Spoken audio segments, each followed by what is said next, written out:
What do the Seminoles have to do to prove against Southern Miss that they are a top 5 team now and all the way through this season?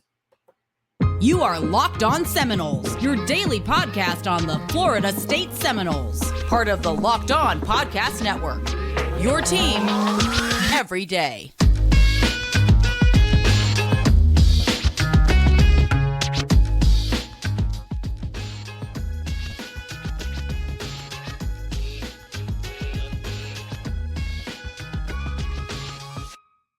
Welcome back into another edition of Locked On Seminoles. I am your host, Brian Smith. Thank you to the everydayers that make this show so great. Everyone can find this show wherever they get their podcasts and on YouTube. Part of the Locked On Network, your team every day. Today's show is going to have 3 primary components. Number 1, we're going to talk about motivation, playing Southern Miss, a team that Florida State should flat out beat, how they do it, the way it looks. That will help solidify them in the top 5 and set a standard right off the bat this season that it wasn't just the LSU game, but FSU is here in the top 5 to stay. To that point, in segment 2, we're going to talk a little bit about the depth chart, some of the players coming up, some guys that might need to kind of rise up, get more reps, if you will. They're not playing LSU. This is Southern Miss. Let's see what they can do. Segment 3, this is my favorite category. You guessed it, recruiting. Florida State has a lot of recruits coming to campus. Going to talk about what that's about, how you solidify this class with the first big weekend. So with that, note, big weekend, even though it's not necessarily a big opponent, a lot of things to get done. With that, here we go. Gametime. This is our sponsor for today. It's a great app. Make sure you download it. Download the Gametime app, create an account, use code LOCKEDONCollege for $20 off your first purchase. It's an easy app to use. You can find last-minute deals. Check out the Gametime app. So let's dive right in here. Florida State has a lot of different things going on that are positive right now. You got a Heisman candidate at quarterback. You've got a defense that completely shut down LSU in the second half of week 1 of college football's biggest game. Everything's rolling. You play Southern Miss in week 2. Are you ready up here to get it done? That's the question. My proclamation for this podcast is they will be, and I'm going to get more and more into it as we go into the show, and especially in segment 2. But these are the key categories. As always, I've got my notes next to me, and here's the thing that I put most notably among all of them: being able to be dominant with mental focus. Now, that sounds kind of awkward to some maybe, but you think dominant, you think physical. Well, this is battling yourself. Nobody is excited about Southern Miss like they are LSU, unless you maybe had somebody in your family that went to Southern Miss, or maybe you did, but you're a Noles fan. Outside of that, the LSU game is far bigger, not questioning it. But if you're Mike Norvell and his staff, this game is actually the bigger test for how good you are, not only this year, but going down the line for the younger players, etc. Who is dialed in? Control the things that you control. Practice, eating habits, sleep, not partying, not being an idiot. We beat LSU, but now we're going to go take another step. Are you a mature enough young man to do that? Each player on the roster, scholarship or otherwise. Those are the things that college coaches, Norvell and his staff included, constantly harp on. At practices, at meetings, with their workouts, through the strength coaching staff. It's across the board. FBS, FCS, etc. Big win next week is almost always a letdown. And this personal pet peeve for me drives me nuts. Why work hard all offseason, beat the opponent that you wanted to beat, and then even if you win, you look lethargic and nobody cares. You win 28-20 against a team you should have beat by 30. I don't think Florida State's going to do that, and I'm going to prove that here today. So number 1 on it, this is a mature team. They have a lot of kids that are transfers, that have been in other programs, wanted to take a step up, whatever the case may be. Like take Verse for an example at defensive end. He talks a lot about being a part of a brotherhood at Florida State. Same thing with Jordan Travis. Same thing with several other guys on the roster. I'm not going to name them all. They want to take that next step and help Florida State get over the hump. It's been a minute since Florida State was truly a national title contender. You're number 4 in the country now. You have something to prove.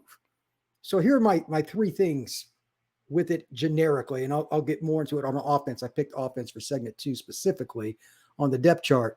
Special teams, no blunders. This is the kind of game where a team like Southern Miss, they block a punt or return a kickoff for a touchdown, something that just sucks the life out of Doak Campbell Stadium. Like Florida State goes down and scores. Let's say they win the kickoff or win the coin toss, go down and score. Kickoff and Southern Miss doesn't even take the field, and they're back up there with Florida State 7-7. Those kinds of plays cannot happen. That's one. Number 2, consistency, first quarter, second quarter, third quarter, fourth quarter, all across the board. Offense, defense, and special teams. Effort, effort, effort. I don't want to hear any BS from fans, coaches, players, or anybody else. If Florida State lays an egg, I'll be the first guy to come on here and hammer them. I do not care. I am blunt as it gets. I do not care. It drives me bananas when teams do that. But again, I'm predicting that they won't because they're mature. All the experience they have, the leadership they have, the plan that Norvell has in place, there's no reason to go out and lay an egg. Here's the last point about this, and you can take it however you want. But Florida State won one game that was big. There are still people that doubt them. Fair or not, that's true.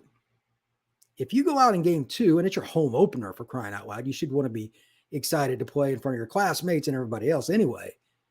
If you go out and drop a 48-3 score or something of that nature against Southern Miss, especially while playing a lot of backups, again, we're going to get into that in segment 2. If you drop the hammer, there's no doubting. We will know if Florida State is a real title contender in a lot of ways based on this game as much, if not more, than LSU. Think about all the teams. You can put Florida State in this if you want, but think about all the teams in the last 10 years you watched early in the season. You say, yeah, they're pretty good. They got a chance to make the playoff. They're top 10. Let's see what they do. And then they go out against a team they're favored by 2-3 touchdowns and just come out lethargic, not focused, have some kind of big blunder where the other team gets a scoop and score, whatever it may be. And then in the fourth quarter, you turn that game back on. You're like, holy cow, they're only up 3. There's 2 minutes left. The other team's got the ball. I don't think that's going to happen with Florida State, but that's what you're trying to avoid. All the naysayers are hoping for it because they want to just throw you under the bus. That's just the nature of people. It's up to Florida State, nobody else, to give them nothing to talk about except for Florida State stomped Southern Miss. Will it happen? Well, I think so.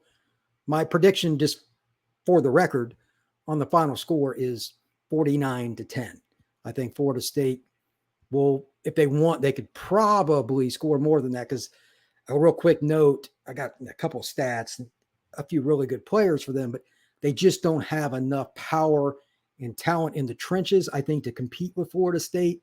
And that's why I think the score will be that big. Now, their quarterback's pretty good. Billy Walsh went to Clemson, transferred, set out, and didn't play last year. He was 21-28 and 3 scores last week. He can throw it. Can they protect him? I mean, LSU struggled with a very mobile quarterback to keep their quarterback upright against Florida State. And then on the other side, against Alcorn State, Southern Miss, they only had a couple tackles for loss and didn't have a sack. That's not a good sign. Against Jordan Travis, I'm going to take the Noles to roll on offense. And I think they're 63% they hit on third down last week. They could be above. If they're locked in, they could push 70% on third down, which is insane. But all that experience again, all that motivation, they should be able to do it. So again, segment 2, going to talk about the Florida State depth chart, and we're going to talk a little bit about some of the players. I got a few that I'm curious about, and I'd like for y'all to comment on it, for those of you on YouTube, etc. Who do you think comes in off the depth chart? I want you to start thinking about that before segment 2, especially at receiver. I'm curious because Florida State obviously has 2 elite players at receiver. But we've heard for a long time and seen some of them off the bench that have been pretty good too. How does Norvell and his staff use that, especially in the first home opener? That's not an easy thing to do. All right. Nutrafol. You don't have to choose between better hair growth and your health. Nutrafol provides a whole body health approach for men that promotes healthier hair. No drugs, no compromises, just better hair. Men think losing their hair is inevitable. Take control of your hair's future with Nutrafol's science-backed hair growth supplement for men. You don't have to look like I do, basically. If you get involved with it soon enough and check it out, you can change the pattern that you're going on. Take the first step to visibly thicker, healthier hair for a limited time. Nutrafol is offering our listeners $10 off your first month subscription and free shipping when you go to Nutrafol.com/men and enter the promo code LOCKEDONCollege. Find out why 4,000 healthcare professionals recommend Nutrafol for healthier hair. Nutrafol.com/men, spelled Nutrafol.com/men, promo code LOCKEDONCollege. That's Nutrafol.com/men, promo code LOCKEDONCollege. Now, let's talk a little bit about the depth chart. Florida State has a lot of depth on all three areas: special teams, offense, and defense, in my opinion. But the offense, number one, fans generally enjoy listening to it. And number two, I just have a personal preference to find out more. This is just my own thought process here, so I'll admit to the guilt there. What does Florida State do at the wide receiver position? You got Keon. You're not taking him off the field much. Johnny needs to catch the ball a little better. I'm going to harp on that till I see him have 5 or 6 throws his direction in a game and he doesn't drop even one. I'll do it every week. It drives me nuts. But besides those two, they still got plenty of other guys. I've got a few guys that I'm curious about when they're going to play, and I'm just using them as examples. They might go in another direction. They might run more 12 personnel this week. I have no idea. They've got enough versatility with the running backs to run 21 personnel if they want more, like they did in the second half against LSU. That means 2 running backs, 1 tight end. I don't know. They might also run 21 and scoot a running back out the slot. There's endless possibilities. That's why the spread is so interesting. So what are they going to do? These, excuse me, these are the 3 receivers off the top of my head that I think need to get the ball more, need to be involved more long term. You need to get them live reps in meaningful situations on game day. They got to get used to playing at Doak anyhow, so let's see what happens. Winston Wright's a transfer from West Virginia. I don't know what his health status is. I'm hoping he's ready to roll. We'll see. Obviously, you got Destyn Hill, who caught the first ball in the game against LSU. I want to see him even more in terms of the ball in his hands, a reverse, one of those little quarterback deals where they catch. It's called a completion, but they catch it and just they flip it. It's not really a pass, but it's ruled a completion. Little things like that, maybe faking it to him, then throwing a screen to the running back. Some of that stuff that gets dynamic, but really isn't that complex for the quarterback and the receivers to operate. They could do with those kind of guys. How about Kentron? He's obviously very athletic. Find a way to get him on a slip screen. Let's do that. Then Hakeem Williams. I've seen him play several times in high school. Played at Stranahan. He was nationally recruited. Big-time player. They need to get guys like that to football. Big body guy, too. He might be Keon Coleman's replacement / Johnny Wilson's. For those of you that don't know, Williams is 215-ish, 6'3" or bigger. That's a big-bodied kid that can play that boundary spot.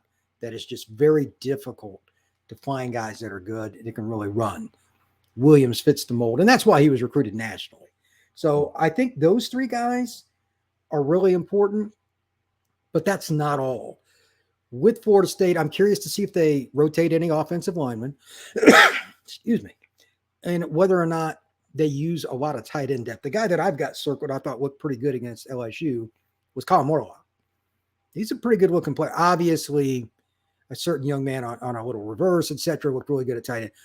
I'm just curious to see more of the depth. That's all the point is here.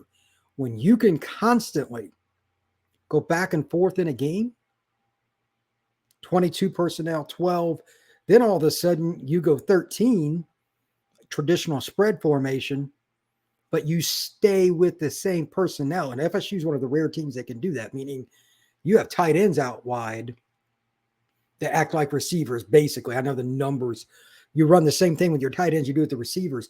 How does the defense align and handle it? You need to see how your guys handle them. Again, nothing against Southern Miss. They're not going to be able to handle the skill of Florida State, barring something completely unforeseen.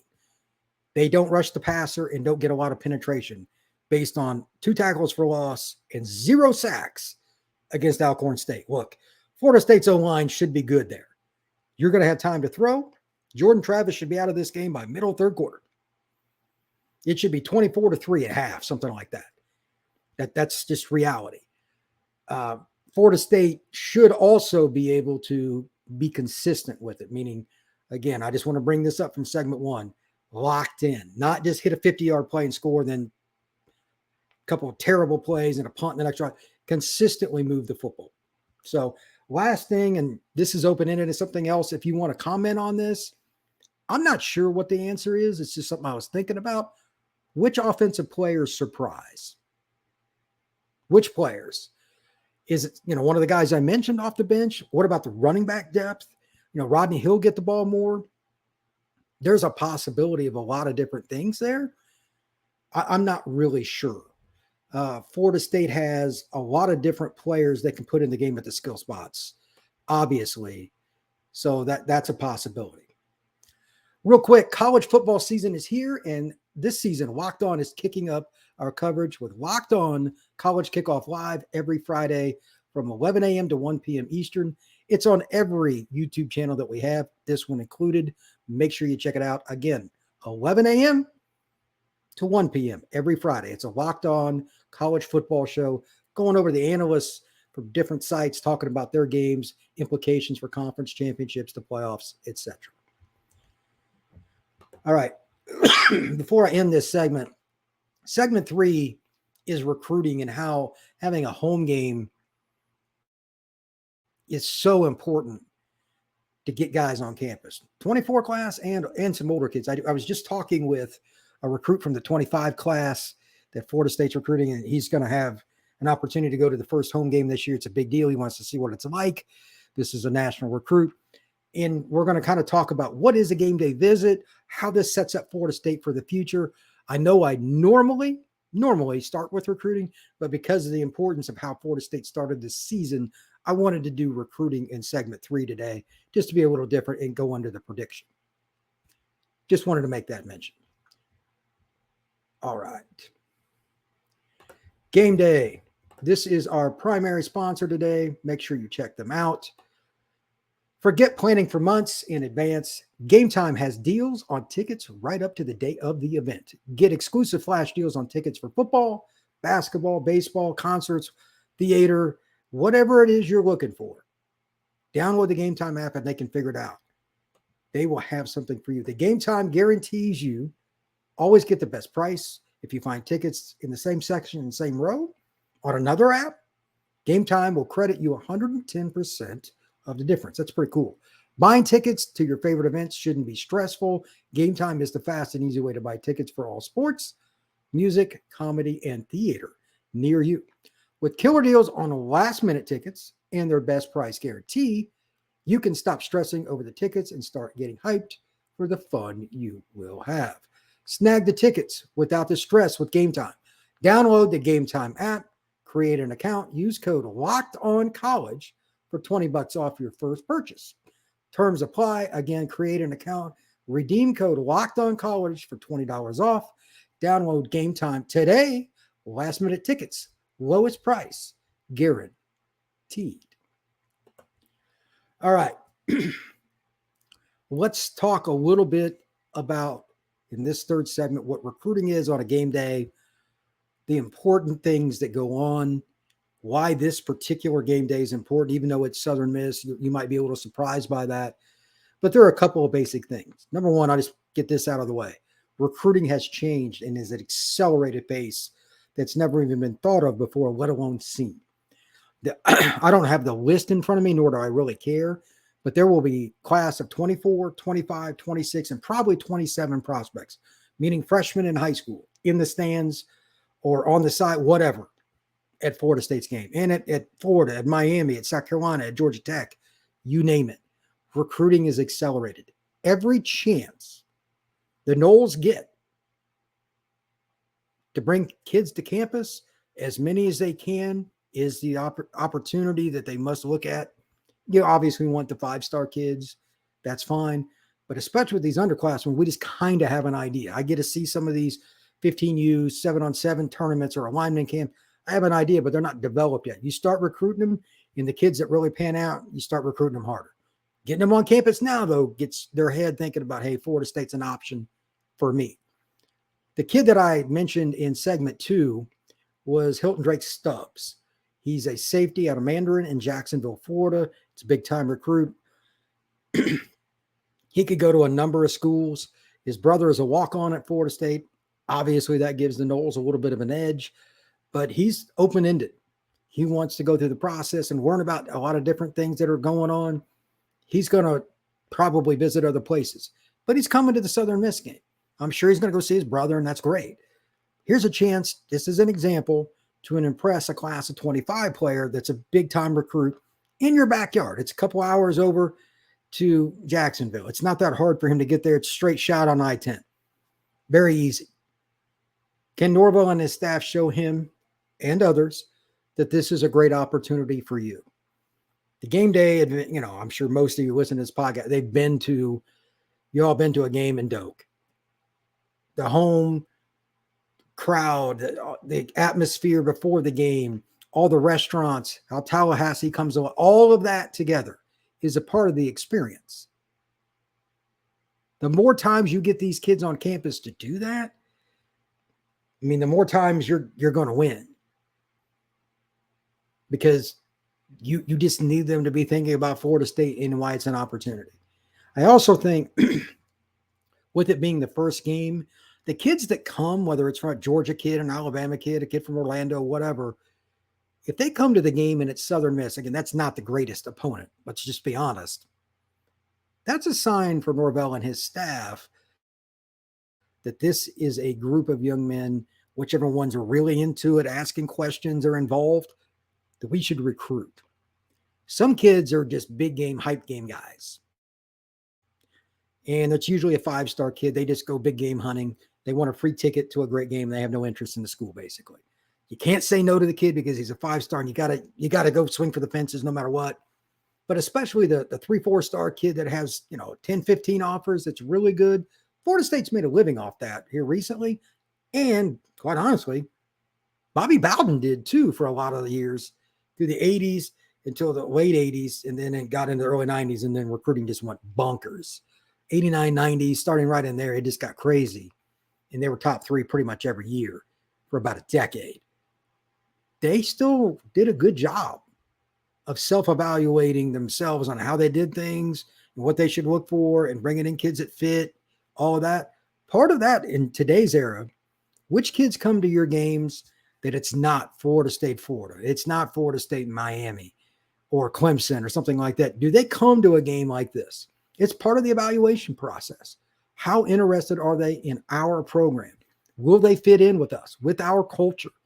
If you do not have culture, you do not have a chance at the college football playoff, and you could absolutely forget about winning a title. This is a big game for that reason. Just something to think about. And quite honestly, I wish that more staffs looked at it like that, but too many, Norvell and his guys have done a great job.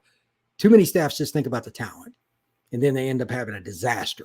I won't name any teams, but quite a few you can probably go forward and find in the last 5 years alone, boy, that team had a lot of talent, but they finished 5-7. Why was that? Here's why. You got to change culture sometimes, even if that means giving up a little bit of talent to get to where you want to go. Something to think about. Anyway, I've got the Noles winning 49-10. Just a reminder, please like this podcast. Please subscribe. Please share it and comment. I would really appreciate it if you gave me a 5-star review. Make sure that you give an honest opinion. I'm more than happy to listen to what you have to say. If there's something you want to hear, if there's a podcast idea, I'm more than happy to do that. In fact, make sure you just you can drop me an email here for those of you who are on YouTube. Canes at Noles Rivalry at gmail.com. Canes and Noles Rivalry at gmail.com. Very basic. Whatever it is you have an idea on. I did a podcast on Thursday that was all about this. Somebody sent me a note, so I did a recruiting index deal. I'm going to talk more about that in the future. That's a really big box topic. Make sure you check out all the different things that you're interested in. Write down a couple and send me an email. I'm more than happy to. Or comment. If you're on YouTube, comment, hey, I would like to hear about this or this player. More than happy to do it. Absolutely. So we will be back all through the weekend. I might have a few shorts and other things coming up over the weekend. Make sure you check back with Locked On Seminoles. Until then, everybody be good and have a great